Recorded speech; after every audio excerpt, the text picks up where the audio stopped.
رانی کی آنکھیں اس وقت ایسی لگ رہی تھی جیسے مانو کسی ناگن کی ہوتی ہیں۔ ایوب سر سے لے کر پاؤں تک خوف میں مبتلا ہو گیا تھا۔ اسے یقین ہو گیا کہ رانی ایک ناگن ہے۔ وہ وہاں سے واپس صحن میں آ گیا۔ پریشانی کے مارے اس کا برا حال ہو چکا تھا اور خوف سے اس کی حالت پتلی ہو رہی تھی۔ اسے اپنے والد صاحب کا انتظار تھا کہ وہ کب مدرسے سے واپس آئیں گے اور ایوب ان سے بات کرے اور یہ سارا معاملہ ان کو بتائے۔ ایوب اس کے بعد کمرے میں نہیں گیا اور رانی بھی اس کے بعد باہر نہیں نکلی۔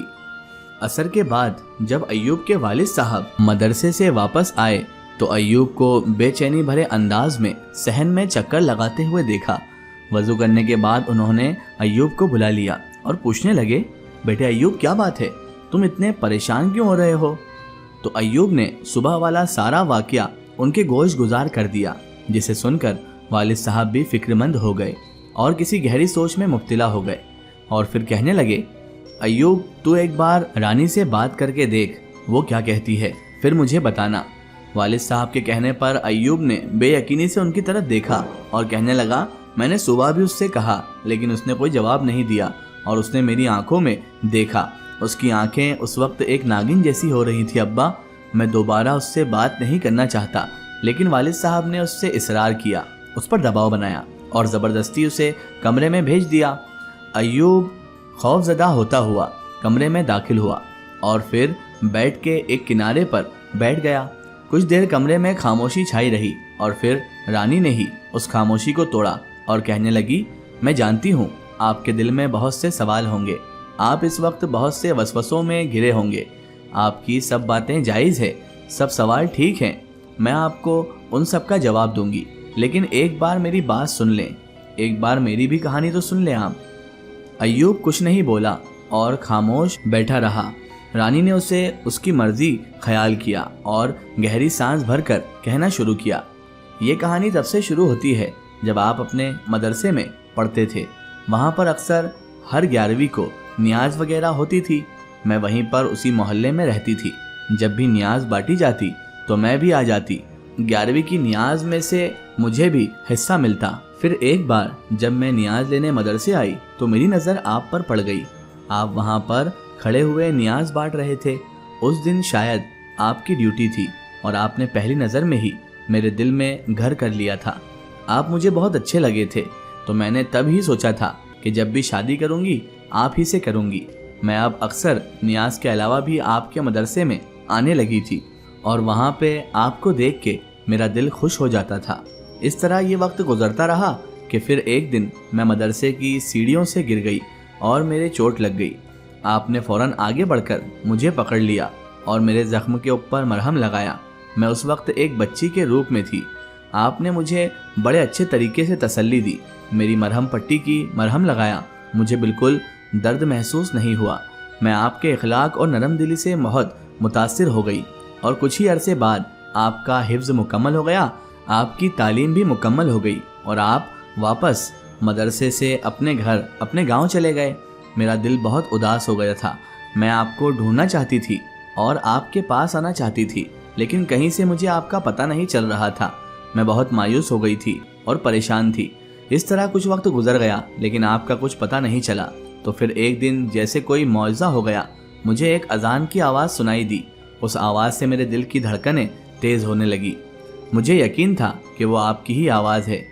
دل نے کہا کہ جا کر دیکھنا چاہیے اور اس مسجد میں چلی آئی۔ آپ کو وہاں پر اذان دیتے ہوئے دیکھا تو مجھے لگا میرے اتنے عرصے کی محنت وصول ہو گئی۔ میں وہاں پہ مسجد میں بیٹھ کے اور وہیں پہ آپ کو دیکھ کر خوش ہوتی رہتی ہوں۔ میں مانتی ہوں میرا طریقہ غلط تھا، مجھے ایسا نہیں کرنا چاہیے تھا۔ لوگوں نے آپ کے بارے میں بہت غلط باتیں کی، لیکن میں کیا کرتی، میں اب آپ کو چھوڑنے کا رسک نہیں لے سکتی تھی، اسی لیے میں دن رات مسجد کے دروازے پہ بیٹھی رہتی تھی۔ پھر آہستہ آہستہ آپ کو بھی مجھ سے انسیت ہونے لگی۔ آپ نے بھی شاید میری محبت کو محسوس کر لیا تھا کہ آپ نے مجھے دودھ ڈالنا شروع کر دیا اور میں وہ دودھ پی کر آپ کو شکریہ ادا کرتی۔ آپ مجھ سے لوگوں کی غلط فہمیوں کے بارے میں بات کرنے لگے، جو لوگ اس طرح کی باتیں کر رہے تھے آپ مجھے وہ بتانے لگے، لیکن جیسے ہی میں نے ایک دن آپ کی بات کا جواب دے دیا، اس دن سے آپ پیچھے ہٹ گئے۔ مجھے خود پر بہت افسوس ہوا کہ آخر اتنی بھی کیا جلدی تھی، کیوں تم نے انہیں جواب دے دیا، چپ چاپ ان کی باتیں سنتی رہتی۔ میں خود کو اس بات کے لیے بہت عرصے تک ملامت کرتی رہی، لیکن آپ کو تو اتنے خوف زدہ ہو گئے کہ وہاں سے بھاگ گئے۔ نتیجتاً مجھے آپ کے پیچھے یہاں پر آنا پڑا، لیکن یہاں سے بھی آپ کے والد صاحب نے مجھے نکال دیا۔ میں یہاں سے چلی تو گئی، لیکن میں آپ کو کھونا نہیں چاہتی تھی، اسی لیے میں نے جا کر بہت غور کیا، اور پھر مجھے یہی ترکیب سمجھ میں آئی کہ میں آپ سے شادی کر لوں، اور یوں اس طرح میں نے رانی بن کر آپ سے شادی کی اور آج آپ کی زندگی میں شامل ہوں۔ میں مانتی ہوں میرا یہ طریقہ غلط تھا، میں نے جو کیا وہ غلط کیا تھا، لیکن میری نیت غلط نہیں تھی۔ میں آپ سے محبت کرتی تھی اور کرتی رہوں گی، رانی نے محبت بھرے لہجے میں کہا، اور میرے ہاتھوں پہ اپنا ہاتھ رکھنا چاہا، لیکن میں بدک اٹھا اور فوراً باہر نکل آیا۔ اتنے زیادہ انکشاف سن کر میرا دماغ سن ہو گیا تھا۔ میں نے باہر پڑی چارپائی پر خود کو جیسے گرا لیا اور رانی کی کہی گئی باتوں پر غور کرنے لگا۔ وہ بالکل صحیح کہہ رہی تھی، وہ مجھ سے اندھی محبت کرتی تھی، لیکن اس کا طریقہ غلط تھا۔ میں کبھی فیصلہ رانی کے حق میں دیتا اور کبھی اس کے خلاف، لیکن میرا دل کسی ایک فیصلے پر نہیں پہنچ پا رہا تھا۔ اتنے میں نے والد صاحب کو بہت غصے سے واپس آتے دیکھا، اور کچھ دیر کے بعد وہ دوبارہ چلے گئے تھے اور اب عشاء کے بعد واپس لوٹے تھے۔ والد صاحب نے جو یوں مجھے نڈھال سا چارپائی پر پڑے دیکھا تو پریشانی سے میرے پاس چلے آئے اور پوچھنے لگے، کیا بات ہے ایوب، اتنا پریشان کیوں ہو؟ میں نے رانی کے ساتھ کی گئی ساری باتیں والد صاحب کے گوش گزار کر دی، اور پھر میں نے ان سے پوچھا، رانی کے ساتھ آپ کی کیا بات ہوئی؟ میں نے اچانک پوچھا تو والد صاحب چونک اٹھے اور کہنے لگے، رانی کے ساتھ میری تو کوئی بات نہیں ہوئی، لیکن میں نے ان سے کہا جب وہ ناگن پہلے ہمارے گھر آئی تھی تب میں نے آپ سے پوچھا تھا۔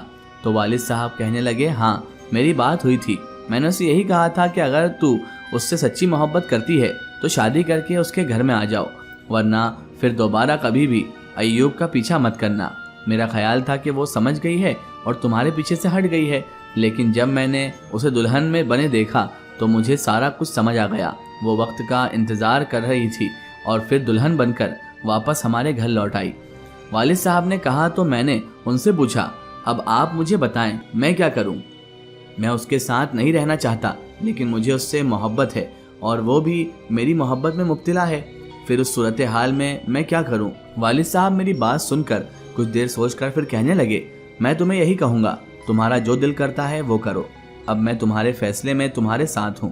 والد صاحب نے ایوب کے کندھے پر تھپکی دیتے ہوئے کہا۔ اندر چلے گئے۔ ایوب اب اپنی سوچوں کے ساتھ تنہا تھا، اسے سمجھ نہیں آ رہا تھا کہ آخر وہ رانی کے ساتھ رہے یا نہ رہے، اور اگر وہ رانی کی محبت دیکھتا تو اسے اپنے آپ پر شک آتا، لیکن اگر وہ یہ دیکھتا کہ رانی ایک ناگن ہے اور اس کے ساتھ وہ کس طرح اپنا گھر بسائے گا تو چپ کر جاتا۔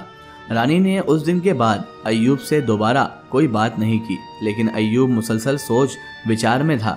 یہ اسی سوچ وچار کا نتیجہ تھا کہ وہ بیمار پڑ گیا۔ رانی نے دن رات اس کی خدمت کی، اس کی بیماری میں بھی ایک پل کے لیے بھی اسے اکیلا نہیں چھوڑا۔ ایوب کے لیے فیصلے کرنا بہت مشکل ہو رہا تھا۔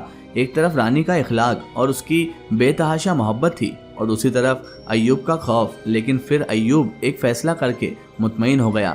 ایوب کی صحت اب پہلے سے بہتر ہو گئی اور اس کا بخار بھی ختم ہو گیا۔ ایوب کے تبادلے کے آرڈر بھی آ چکے تھے اور اسے یہاں پر گھر کے قریب ہی ایک مسجد میں تعینات کیا گیا تھا۔ ایوب بہت خوش تھا اور اس نے اسی رات رانی کو معاف کر دیا۔ اس نے رانی سے کہا، ہماری زندگی میں اب تک جو کچھ بھی ہو چکا ہے میں کوشش کروں گا کہ اس سب کو بھلا سکوں اور تمہارے ساتھ ایک نئی دنیا بسا سکوں۔ میں تمہارے ساتھ اپنا گھر بسانا چاہتا ہوں، لیکن پھر بھی اگر مجھ سے کوئی کمی کوتاہی ہو جائے تو مجھے معاف کر دینا۔ رانی کو تو اپنے کانوں پر یقین بھی نہیں ہو رہا تھا کہ ایوب اسے اپنا رہا ہے اور اپنے گھر کے ساتھ ساتھ دل میں بھی جگہ دے رہا ہے۔ وہ اپنی خوشی سے بھرپور لہجے میں ایوب سے کہنے لگی، نہیں، مجھے آپ سے کوئی گلہ نہیں ہے، مجھے آپ سے کوئی شکوہ نہیں ہے، آپ کی اتنی ہی بہت مہربانی ہے کہ آپ نے مجھے اپنی زندگی میں جگہ دے دی، اس کے لیے تا عمر آپ کی مشکور رہوں گی۔ رانی کو ایوب کا ساتھ نصیب ہو گیا۔ ایوب کے دل میں بھی رانی کے لیے محبت موجود تھی، کیونکہ جب اس نے پہلی بار رانی کو دیکھا تھا تو وہ اس کے عشق میں مبتلا ہو گیا تھا، اس لیے ایوب بھی اپنے دل سے زیادہ دیر جنگ نہیں لڑ پایا اور رانی کو اپنی زندگی میں جگہ دے ہی دی۔ ایوب اپنے والد صاحب کو اپنے فیصلے سے آگاہ کیا تو وہ بھی اس کے فیصلے سے بہت خوش ہوئے اور اسے کہا کہ تم نے بہت اچھا فیصلہ کیا ہے، میں اس فیصلے میں تمہارے ساتھ ہوں۔ ایوب اور رانی اس کے بعد ہنسی خوشی رہنے لگے۔ ان کی زندگی میں سکون ہی سکون تھا، لیکن اب بھی کبھی کبھی ایوب کو جب بھی اس ناگن کا خیال آتا تو وہ چونک اٹھتا۔ وہ کہیں پر سانپ دیکھتا تو اس کے دل میں خوف کی ایک لہر پیدا ہو جاتی۔ نہ جانے کیوں ابھی تک اس خوف سے باہر نہیں نکل سکا تھا ایوب، حالانکہ رانی اور اس کو ساتھ رہتے ہوئے اتنے سال گزر گئے تھے اور رانی دوبارہ اسے کبھی شکایت کا موقع بھی نہیں دے رہی تھی، لیکن پھر بھی ایوب کے دل کا وہی خوف ابھی تک برقرار تھا جسے ایوب چاہ کر بھی ختم نہیں کر سکا تھا۔ اگر آپ بھی اپنی لائف کی کوئی ریئل سٹوری یا کوئی بھی سٹوری ہم سے شیئر کروانا چاہتے ہیں تاکہ ہم اسے اپنے چینل پر اپلوڈ کریں تو آپ ہمارے Facebook page my story book اور Instagram page my story book کو فالو کر سکتے ہیں۔ Facebook insta page my story book کو فالو کریں اور اس پر ہم سے جڑیں۔